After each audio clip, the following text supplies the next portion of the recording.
आज आप मेरे साथ बना रहे हैं भिंडी की सब्ज़ी, जिसमें सबसे पहले हम जो है भिंडी को कट करेंगे। और यहाँ पे जो ना मुझे ज़्यादा इजी लगता है सीज़र से भिंडी को कट करना, तो मैं आराम से जो है भिंडी कट कर लेती हूँ। बहुत ही फ्रेश ग्रीन कलर था भिंडी का, और अच्छी सब्जियाँ अब आएंगी सर्दियों में। तो यहाँ मैंने आलू प्याज और टमाटर के साथ मज़ेदार सब भिंडी जो है फ्राई की थी, तो बहुत मज़े की बनी थी। मुझे तो बहुत मज़े की लगी थी, लेकिन बाकी जो पब्लिक है ना घर में, उनकी जो है भूख कम हो जाती है जब सब्ज़ी बनती है। तो चावल और रोटी जो भी साथ में बना वो कम खाए जाते हैं। आपके पास भी ऐसा होता है? सिर्फ मेरे घर में ऐसा होता है? मुझे ज़रूर बताइएगा, कमेंट करके बताइएगा। और जनाब यहाँ पे जो है छोले बॉईल किए थे मैंने 4 घंटे ने बेकिंग सोडा डाल के मैंने 1 टेबल स्पून भिगो दिया था। उसके बाद सिर्फ प्रेशर कुकर में 15 मिनट के लिए बॉईल किया है, और फिर इतने नरम और ज़बरदस्त से छोले तैयार हो गए थे। प्रेशर कुकर से ज़िंदगी आसान हो गई है। जिसने अभी तक नहीं लिया है ना प्रेशर कुकर, वो ज़रूर ले ले, ज़रूर परचेज़ करे। तो अस्सलाम वालेकुम, कैसे हैं आप सब? उम्मीद करती हूँ सब ठीक ठाक होंगे, बहुत मज़े में होंगे। अल्लाह ताला आप सबको खुश रखे, आबाद रखे और सेहत के साथ ज़िंदगी दे, आमीन। रूम देखे मैंने साफ़ कर लिया था, और एक नई वाइप भी निकाल ली थी स्कॉच ब्राइट की, जिससे आप किचन के स्लैब्स को, चूल्हों को बहुत अच्छी तरह से वाइप कर सकते हैं। ज़रूर स्कॉच ब्राइट की वाइप लिया करें, ज़िंदगी आसान हो जाती है, बजाय कि आप कपड़े वगैरह यूज़ करें, फिर उससे स्मेल भी होती है ना। तो थोड़ा सा महंगा होता है ये वाइप्स का पैकेट, लेकिन यह है कि चलता काफ़ी लंबा है। तो यहाँ पे आज मैं अपने रूम में छोटी यानी थोड़ी सी चेंजेस लाऊंगी, और उससे ही कमरा इतना निखरा सा नया सा लगने लगता है। तो बजट में रहते हुए आप जो है अपनी पॉकेट फ्रेंडली जो है चीज़ें ले सकते हैं, और कमरे को भी नया लुक दे सकते हैं। तो यहाँ पे आज मैं अपने साइड बोर्ड के ऊपर जो कवर बिछाती हूँ, प्लास्टिक कवर या रेक्सीन जो मैं बिछाती हूँ, मैं रेक्सीन में से कट करवाती हूँ, क्योंकि काफ़ी मजबूत कवर्स होते हैं। बजाय ये कि मैट्स लेके बिछाने के, मैट्स जो है आप ऐसे हो सकता है कि अगर आपका सेपरेट ड्राइंग रूम है तो वहाँ पे आप मैट्स देखें रख सकते हैं ना, क्योंकि मैट्स डेलिकेट होते हैं। अब यहाँ पे क्या है, साइड बोर्ड के ऊपर आप जो बेडरूम में हैं तो कोई भी चीज़ खाने के ला रहे हैं, कुछ भी कर रहे हैं, आपने देखा किस तरीके मैं इसी के ऊपर करती हूँ। तो ये रेगज़ीन जो है काफ़ी ड्यूरेबल रहता है। तो इसी में से मैं जाके जो है शॉप पे जाके कट करवाती हूँ, इसकी मेजरमेंट ले जाके साइड बोर्ड की, और फिर इसे बिछाती हूँ मैं। तो यहाँ पे जो है मैंने ऊपर जो है बच्चों का जो ट्रॉफ़ी का जो रैक लगा हुआ है ना, उसे भी जो है साफ़ कर दिया था हाथ के चलो इसे भी ऊपर से साफ़ करते हैं। तो इसके डस्ट वस्ट जो नीचे गिरी थी मैंने साइड बोर्ड के ऊपर से साफ़ की। फिर इनकी जो ये शील्ड्स या ट्रॉफ़ीज़ जो भी हैं, इनको अच्छी तरह से साफ़ करके मैंने रैक के ऊपर रख दिया था। और अल्हम्दुलिल्लाह इनका रैक भी जो है माशाल्लाह से, और ट्रॉफ़ीज़ भी जो है ना साफ़ हो गई थी। माशाल्लाह ज़रूर कह दीजिएगा, बहुत बच्चों ने मेरी मेहनत की, और अल्हम्दुलिल्लाह उनको खुद से अब पढ़ने की आदत हो गई। अल्लाह का लाख लाख शुक्र है। तो चलें बैक टू द टॉपिक। यहाँ पे पुराना रेगज़ीन मैंने हटा दिया था, और ये नया रेगज़ीन मैंने इसके ऊपर बिछाया है। और अल्हम्दुलिल्लाह मेजरमेंट इतनी अच्छी ज़ुबानी याद है ना कि जाके शॉप पे मैं आराम से इसे कटवा लेती हूँ, मेजरमेंट बता देती हूँ, वो कट करके दे देते हैं। जो भी नया डिज़ाइन आपको पसंद हो अपने फर्नीचर के हिसाब से ले सकते हैं। ग्लास भी हम इसके ऊपर लगवा सकते हैं, लेकिन क्या है ना कि इसके ऊपर वही बात आ गई कि हम बार बार कूलर रख रहे होते हैं, इस्त्री कर रहे होते हैं, तो उसमें जो है मेरा जो है मिरर ब्रेक भी हो चुका है 2-3 दफ़ा। इसलिए अब यही मुझे ठीक लगता है कि इसके ऊपर मैं ये रेक्सीन बिछा देती हूँ। और देखें कितना खूबसूरत लग रहा है, कितना अच्छा डिजिटल डिज़ाइन है। ये इस्त्री स्टैंड यहाँ पे टूट गया है, तो फिर इसे हम डिस्कार्ड कर देंगे, उस तरीके को इस तरह रख देंगे। यहाँ पे ये वॉलपेपर अलग हो रहा था वॉल से, तो फिर मैंने ग्लू लगा के इससे जो है पेस्ट कर दिया।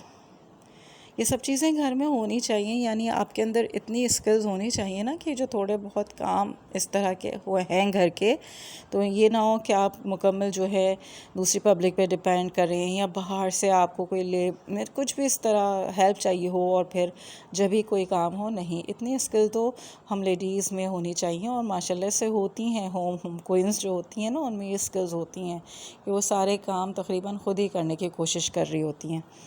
अच्छा, वो तो वैक्सीन मैंने ऊपर बिछा दिया था। अब यहाँ मैं ये वाला कबर्ड ख़ाली कर रही हूँ, क्योंकि मुझे ये मैट्स ख़ाली करने थे, और यहाँ पे मैं ग्रॉसरी भी रखती हूँ, अपनी काफ़ी चीज़ें रखती हूँ। तो इसे काफ़ी टाइम से मैंने साफ़ नहीं किया था, तो चलें इसे साफ़ करते हैं। पहले तो हमने इसके मैट्स हटा दिए, और फिर इनके जो रैक्स हैं इन्हें साफ़ कर दिया। अब जो ऊपर से मैंने रेगज़ीन उठाया था ना, मैं लूँगी उसकी मेजरमेंट कि इसकी कितनी मेजरमेंट हो सकती है, उसे नाप के फिर इस रेगज़ीन को कट करके इसे मैं बिछा दूँगी। देखें ये अब आप जो है जितना हिस्सा ख़राब है ना इस रेगज़ीन का, उसे कट कर दें।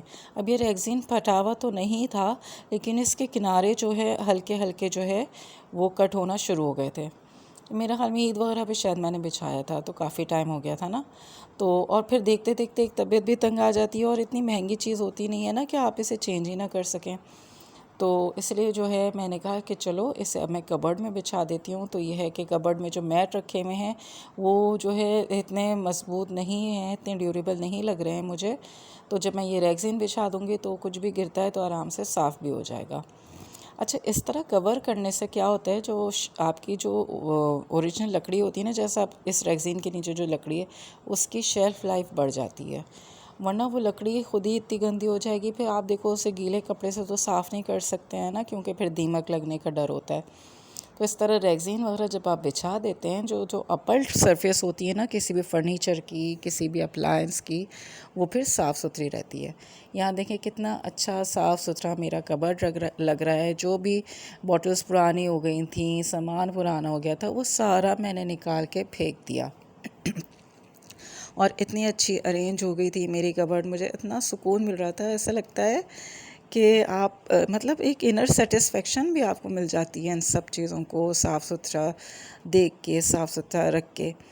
तो सब चीज़ों को मैंने यहाँ पे सेट कर दिया था। यहाँ बच्चों की वाटर बॉटल्स हैं, इतनी अच्छी अच्छी वाटर बॉटल्स हैं, लेकिन अब जब ये सीनियर क्लासेस में आते हैं ना बच्चे, तो यकीन माने ना तो टिफ़िन लेके जाते हैं और ना ही वाटर बॉटल लेके जाते हैं। जब छोटे होते हैं, जब सब कुछ लेके जा रहे होते हैं, और अब इतना इंसिस्ट कर रो कि भाई तुम लंच लेके जाओ, वापस आने तक भूख लग रही होगी और इतनी शदीद भूख लग रही होती है, लेकिन नहीं, यही जवाब होता है कि नहीं भाई अम्मी, हम कैंटीन से कुछ भी लेके खा लेंगे, लेकिन आप हमें देना कुछ भी साथ में।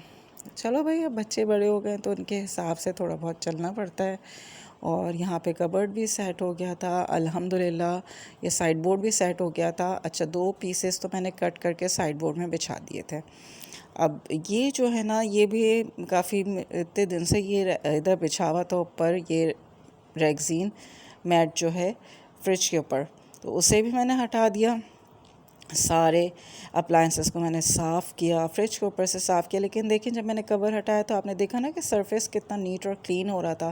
फिर उसके ऊपर मैंने ये दूसरी शीट बिछा दी और फिर सारी चीज़ों को सेट कर दिया। तो ये भी अल्हम्दुलिल्लाह इतना साफ़ सुथरा और निखरा निखरा सा लग रहा था। फ्रिज को भी मैंने बाहर से साफ़ कर दिया था। अब आ गई थी मैं ड्रेसिंग टेबल के पास। अब ये चीज़ें हटाते हैं, अभी मैं आपको दिखाती हूँ आगे कि क्या दिखा, यानी क्या मैंने देखा है। ये देखें, ये डस्ट देख रहे हैं आप कितनी है, और ये जाहिर सी बात है मेरी ही इग्नोरेंस है, क्योंकि हालांकि मैं इतनी सफाई कर रही होती हूँ, लेकिन ये बॉक्स हटा के मैंने सफाई नहीं की थी, तो जो है इतनी सारी डस्ट नीचे जमा हुई हुई थी। तो बहरहाल इसे मैंने फिर साफ़ किया अच्छी तरह से, और यहाँ पे मैं जो है अपने मैट्स तो जो है वॉश करके बिछा दूँगी, क्योंकि इसके ऊपर ग्लास नहीं लगा हुआ है ना, तो इसकी लकड़ी ख़राब हो रही है फर्नीचर की। तो फ़िलहाल मैंने इसके ऊपर मैट्स वॉश करके बिछा दिए हैं। अभी मैंने सोचा है कि दोबारा से शॉप पे जाऊँगी, और ये जो रेगज़ीन मैंने इस तरफ बिछाया है अपने साइड बोर्ड पे, सेम मैचिंग का इधर ड्रेसिंग टेबल पे भी रख दूँगी। तो ये है कि पूरा ये एक सेट बन जाएगा। लेकिन अभी भी आप देखेंगे कि कितना अच्छा, माशाल्लाह से ये कितना अच्छा चेंज आया है। जब बच्चा पार्टी एंटर हुई ना कमरे में, तो उन्होंने कहा, अरे अम्मी इतना अच्छा चेंज दिख रहा है, ऐसा लग रहा है कमरा बिल्कुल नया हो गया। मैंने कहा हाँ माशाल्लाह अल्हम्दुलिल्लाह, और ये तारीफ़ सुन के जो है मेरी मेहनत रंग ले आई। आप ये जो अब इतनी मेहनत करते हैं ना, ये थोड़ी सी देर की वीडियो होती है, लेकिन आपको पता है, मैं हमेशा कहती हूँ कि इन कामों में इतनी देर लग जाती है कि पता भी नहीं चलता है, क्योंकि जाहिर सी बात है सफाई से काम करने की आदत है, तो फिर ये होता है कि बिल्कुल साफ़ सुथरा काम किया जाए। तो वो सब कुछ तो सेट हो गया था। और यहाँ पे मैंने आपको पिलोज़ की कहानी सुनाई थी ना, लास्ट वीडियो में बताया था कि नए पिलोज़ हम लेकर आए हैं। तो देखें, इनके बिल्कुल वाइट कवर होते हैं। अब जब सर हम रखते रहते हैं तो भले पिलो कवर्स ऊपर हों, लेकिन अंदर के वाइट कवर गंदे हो जाते हैं। तो ये मेरे पुराने गुलटेक्स के कवर थे। गुलटेक्स की चादर बहुत अच्छी चलती है, मोटे स्टफ़ की होती है। तो वो मैंने नए पिलोज़ पे चढ़ा के इन्हें जो है कॉर्नर से बिल्कुल सी दिया था। अब इसके ऊपर भले आप कोई सा भी कवर चढ़ा दें। जब भी आपको लगे कि अंदर का कवर गंदा है, उसे यानी धागों को उसको सीज़र से कट करें और वॉश कर लें, तो अंदर के कवर भी बिल्कुल नए के नए रहेंगे और साफ़ सुथरे भी रहेंगे। तो देखिए अल्हम्दुलिल्लाह कमरा बिल्कुल सेट हो चुका था, माशाल्लाह से इतना प्यारा दिख रहा था, साफ़ सुथरा दिख रहा था। और ये चेंज कैसा लगा मुझे ज़रूर बताइएगा आप भी, कि रूम जो मैंने छोटा सा चेंज किया है ना, ये कैसा लगा आपको। वीडियो कैसी लगी ज़रूर बताइएगा, अच्छी लगी हो तो ज़रूर लाइक कीजिएगा, चैनल को सब्सक्राइब कीजिएगा और शेयर भी कीजिएगा वीडियो। तो कमरा इतना अच्छा, हल्का और निखरा निखरा लग रहा था। ये फीलिंग जो है, जो साफ़ रखते हैं अपने घर को और मेंटेन करते रहते हैं अपनी चीज़ों को, वही इस फीलिंग को जानते हैं। और हाँ, जो छोले मैंने बॉईल किए थे, इनकी मैंने मज़ेदार सी चाट बनाई थी। और साथ ही चाय तो लाजमी चाहिए ना, क्योंकि ये तो हमारे लिए फ्यूल है। तो वीडियो अच्छी लगी हो तो ज़रूर लाइक कीजिए। आने वाली वीडियोस तक के लिए थैंक यू एंड अल्लाह हाफ़िज़।